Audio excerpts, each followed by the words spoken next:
안녕하세요. 자, 이번 시간에는 우리 갑신정변에 이어서 동학농민 운동에 대해서 공부해 보도록 하겠습니다. 그리고 네.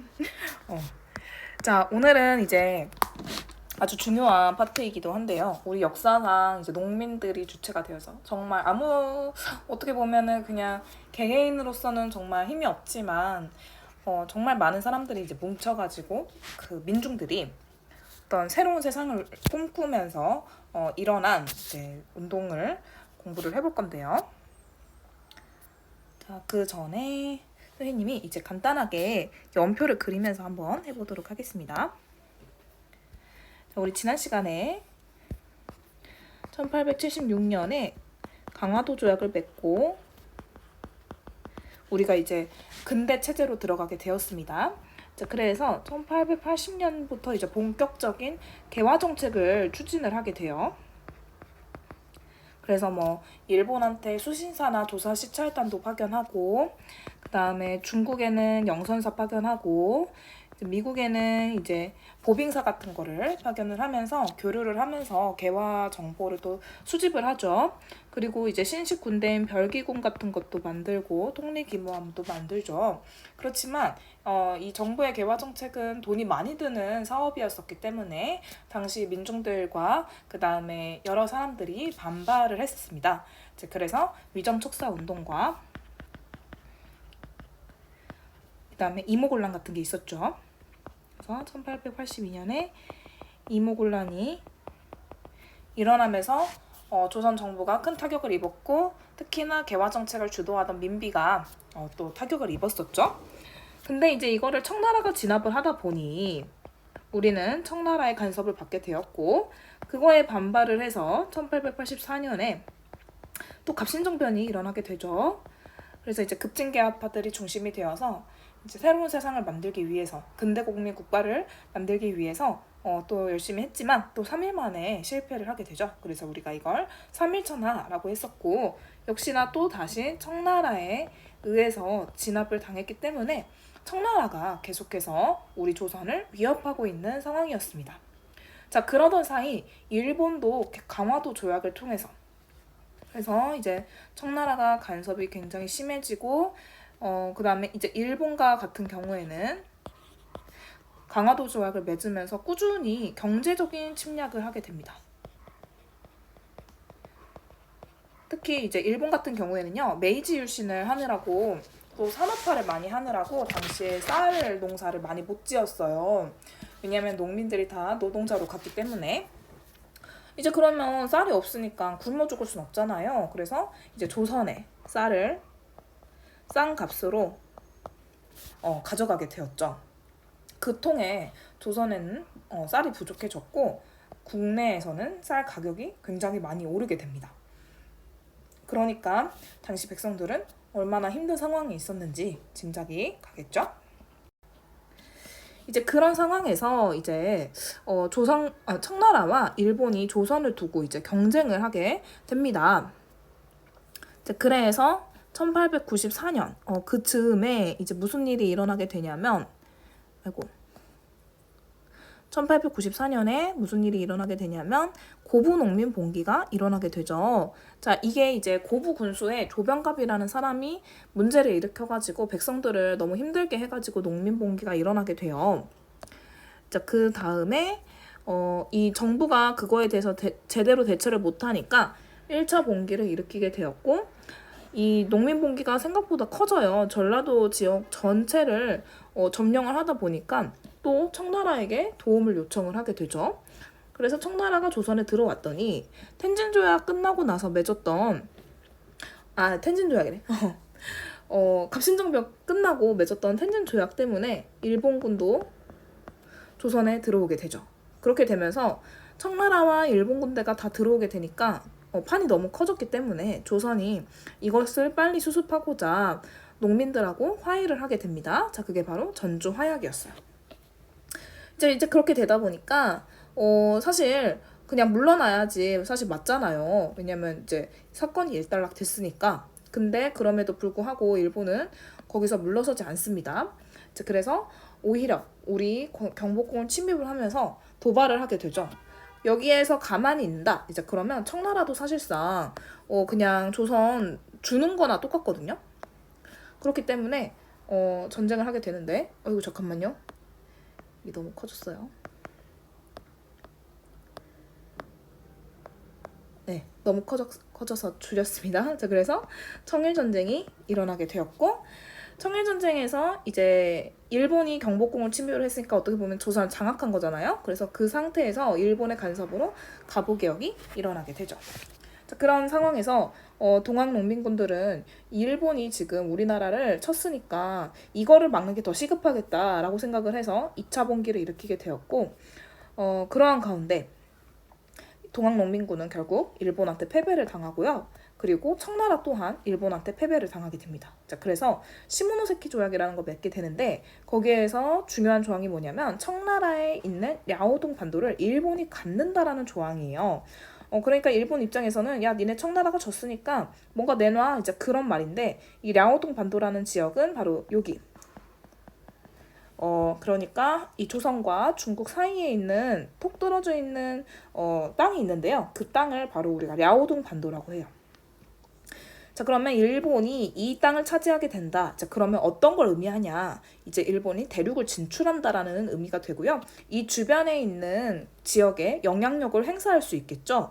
그러면 이제 러시아 같은 경우에는 니네 일본이 여기 러시아까지 침입하는 거 아니야? 라고 생각을 할 수 있기 때문에 당시에 러시아가 자기 친구들 또 두 나라를 데리고 와가지고 이 랴오동 반도를 갖지 못하게 간섭을 하게 되는데 자, 그 사건이 바로 삼국 간섭입니다. 자, 이 삼국은 러, 프, 도 3개의 나라를 말하죠. 이제 그런 상황에서 이제 일본이 결국에는 이 삼국 간섭을 받아들이게 돼요. 그래서 랴오동 반도를 갖는 걸 실패합니다.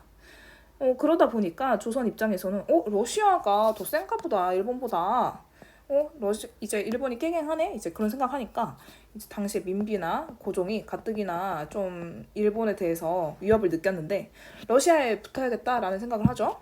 이제 그런 움직임을 보이니까 일본이 위기감을 느끼고 당시에 러시아랑 이제 진입을 하려던 이 민비를 살해하는 사건이 일어나게 됩니다. 자, 그게 바로 을미사변이라는 사건이죠.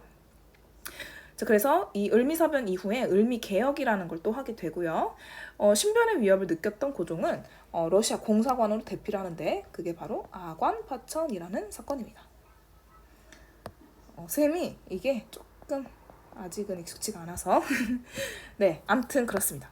자, 그래서 굉장히 이 청일전쟁 때 일어났던 이 1894년부터 1895 1년 사이에 이렇게 많은 사건이 일어났어요, 여러분.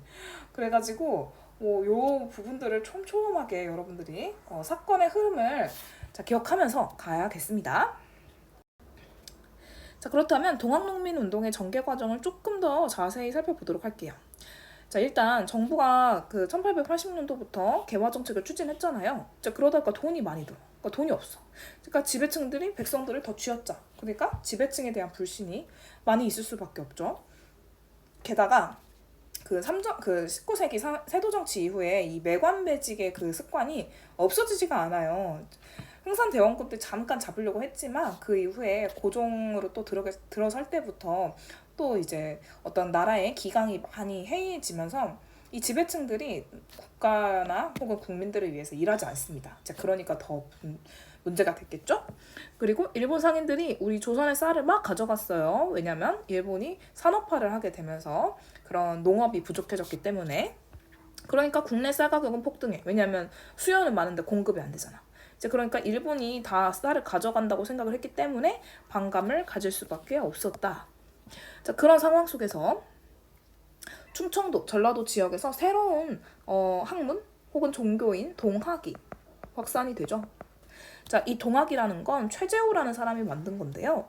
어떤 서양의 학문, 그러니까 그 천주교 있죠. 그런 천주교에 대항해서 우리만의 어떤 종교를 만들자 해서 이제 만들어진 건데 이제 문제는 이 동학이 어떤 사상을 가지고 있었냐?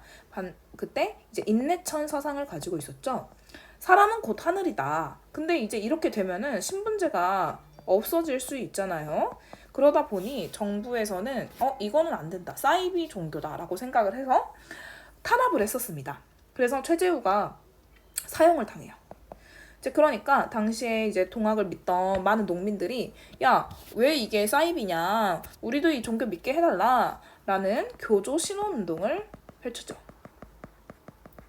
대표적인 집회가 삼례 집회, 보은 집회인데 이 농민들이 그 교조 신원 운동을 하면서 당연히 최재우에 대한 억울함도 풀어달라고 했었고 플러스로 또 어떤 농민들의 어떤 그런 자유를 보장해달라 이제 그런 막 움직임이 생겼고 이제 그러다 보니까 나라 걱정을 많이 하면서 나라를 개선을 하려는 그런 움직임, 특히 정치적인 움직임이 많이 생기게 됩니다.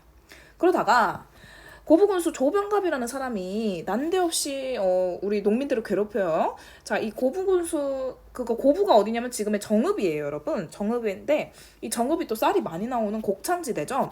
그러다 보니까 이 조병갑이 더 백성들을 많이 뜯었던 것 같아요. 근데 그 중에서 뭐 예를 들면 저수지를 만드는데 이 저수지를 멀쩡한 거를 갑자기 없애버리고 다시 지으라고 하는 그런 황당무계한 일들을 했었기 때문에 이 조병갑을 더 이상 못 봐주겠다. 그래서 전봉준과 같은 당시 지역 농민들이 반발을 하게 되었어요. 자, 그 사건이 바로 고부 농민 봉기입니다. 그래서 조병갑이 깜짝 놀라가지고 이제 도망을 가요. 이제 그랬는데 이제 이거가 이제 난리가 났으니까 정부에서 조사를 하려고 할 거 아니에요.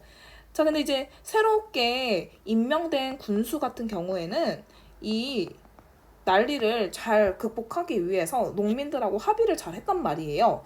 근데 여기에 이제 새로운 또 조사관이 왔는데 이제 그 사람이 이용태라는 사람이에요.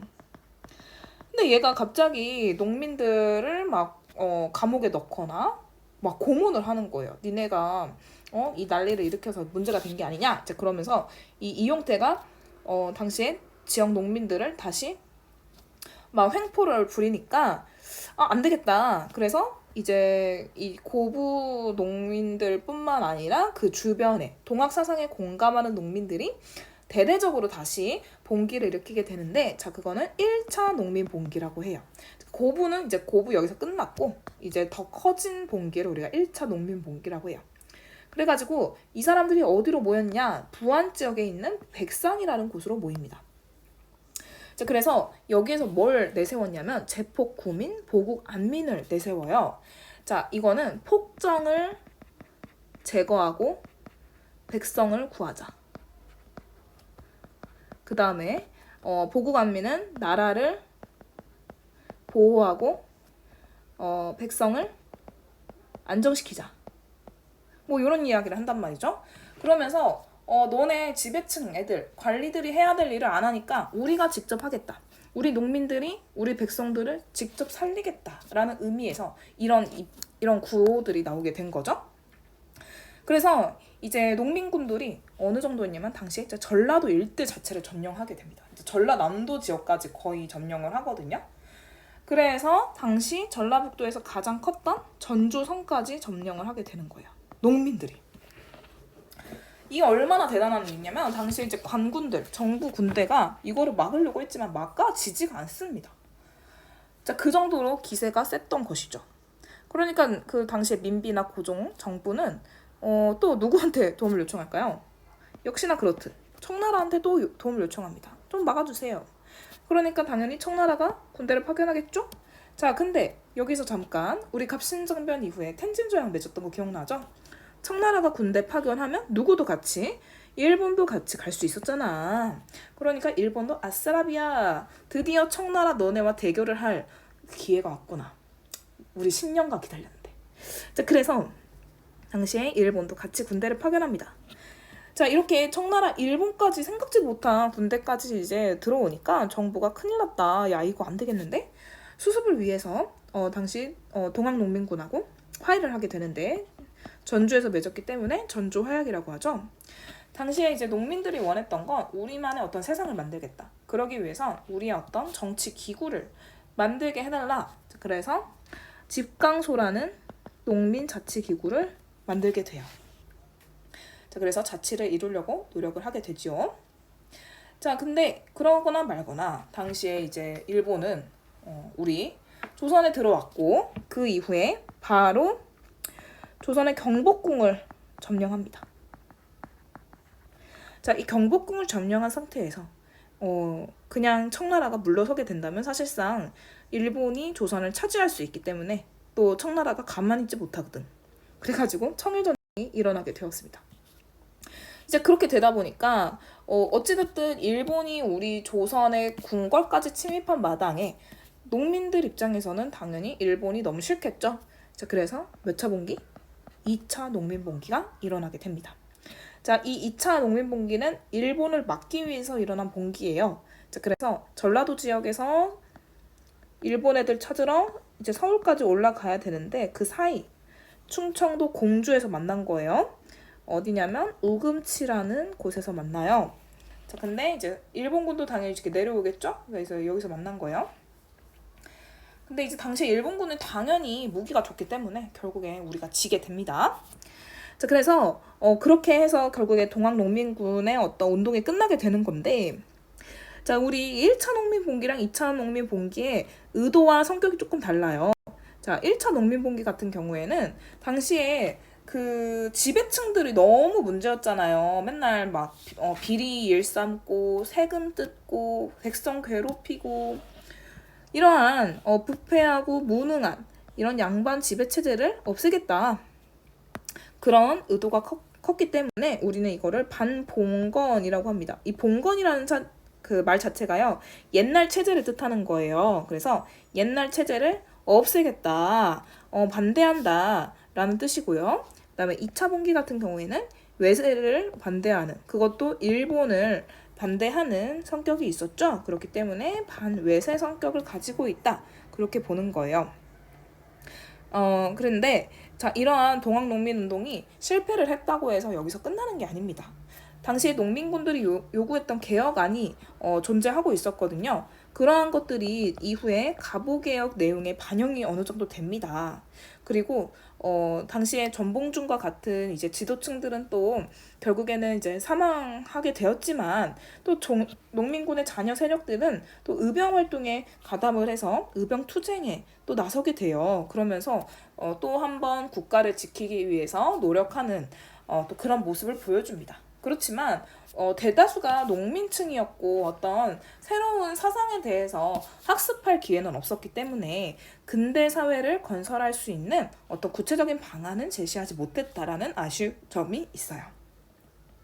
자, 그러면 오늘은 여기까지 하고 동학농민운동에 대해서 수업 시간에 선생님이 간단하게 사건 흐름만 설명해주고 그 다음에는 문제 푸는 시간 가져보도록 하겠습니다.